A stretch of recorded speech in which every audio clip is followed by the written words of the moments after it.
like, subscribe and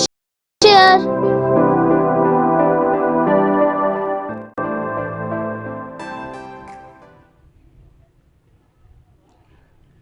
نحمده ونصلي ونسلم على رسوله الكريم اما بعد فاعوذ باللہ من الشیطان الرجیم بسم اللہ الرحمن الرحیم۔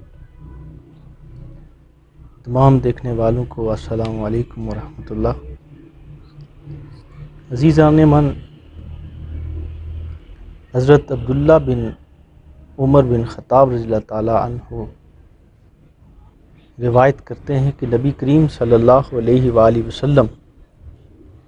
ہمیں سابقہ امت میں سے ایک قصہ سنا رہے تھے، جس میں آپ صلی اللہ علیہ وسلم نے ارشاد فرمایا کہ 3 لوگ کسی سفر کی غرض سے جا رہے تھے، تو راستے میں اندھیرا اور بیابان ہونے کی وجہ سے آندھی طوفان آیا، جس کی وجہ سے وہ اپنی جان بچانے کے لیے ایک غار کے اندر چلے جاتے ہیں۔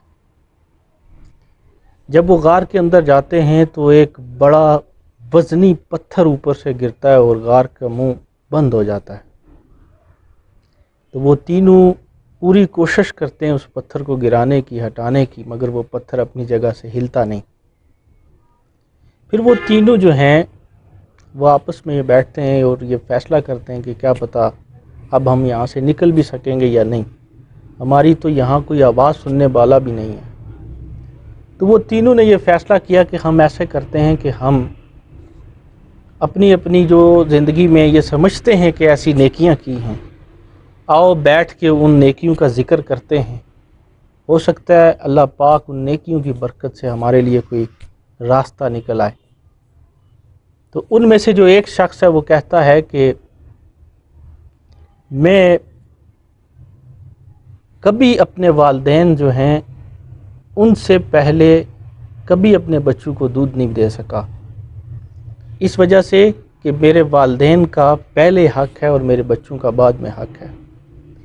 تو وہ شخص کہتا ہے کہ میں ایک دفعہ جنگل میں کہیں دور نکل گیا لکڑی کی تلاش میں، تو جب واپس آیا تو واپس میرے گھر میں میرے بچے سو چکے تھے اور میرے والدین بھی سو چکے تھے بھوکے۔ تو میں نے بکریوں کا دودھ دھویا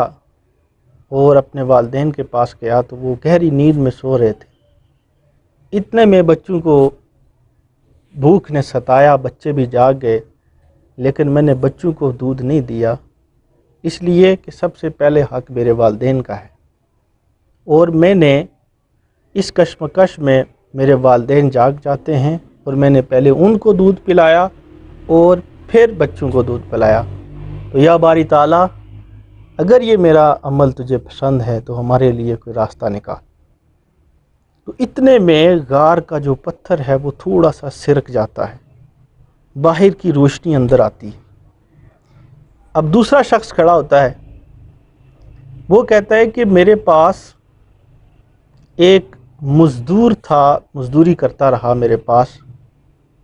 کچھ اجرت اس نے مجھ سے لی اور کچھ اس کی اجرت میرے پاس تھی اور وہ کہیں چلا گیا۔ میں اس کے انتظار میں رہا کہ وہ کب آئے گا اور اس کو میں اس کی اجرت دوں گا۔ وہ اس کی اجرت کے لیے جو میں نے کچھ بکریاں رکھی تھیں، اب وہ بکریاں سال ہا سال میں اس کے انتظار میں وہ بکریاں زیادہ ہوتی گئیں اور ایک ریوڑ بن گیا۔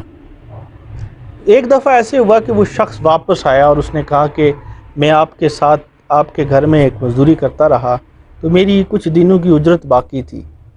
تو میں نے اس سے یہ کہا کہ یہ جو سامنے ریوڑ ہے یہ تمہاری اس اجرت میں سے ہے، یہ سارا ریوڑ تمہارا ہے، یہ تم لے جاؤ۔ اگر میں چاہتا تو اس کو 2 بکریاں دے کے فارغ کر سکتا تھا، لیکن میں نے اس کے لیے جو رکھی تھیں وہ آگے پیدا ہوتی رہیں اور ایک ریوڑ بن گیا۔ تو باری تعالیٰ، میں نے تیری رضا کی خاطر وہ ریوڑ اس شخص کو کیا، اگر یہ میرا عمل تجھے پسند تھا تو ہمارے لیے کوئی راستہ نکال۔ تو حضور فرماتے ہیں کہ پتھر نے تھوڑی اور حرکت کی اور اتنی روشنی اندر آئی، اب نکلنے کی جگہ نہیں ہے۔ اب تیسرا شخص کھڑا ہوا، اس نے اپنے ہاتھ اٹھائے اور کہا کہ باری تعالیٰ،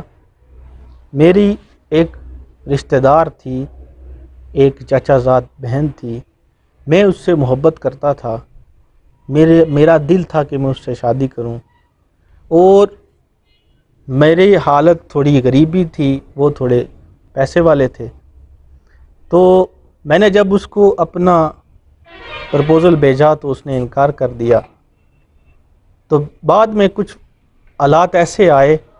کہ میرے حالات اچھے ہو گئے اور ان کے حالات برے ہو گئے، تو وہ میرے پاس برائی کی غرض سے آئی، تو میں نے باری تعالیٰ اس نیت سے برائی نہیں کی کہ اس میں تیری رضا نہیں ہے، تو باری تعالیٰ اگر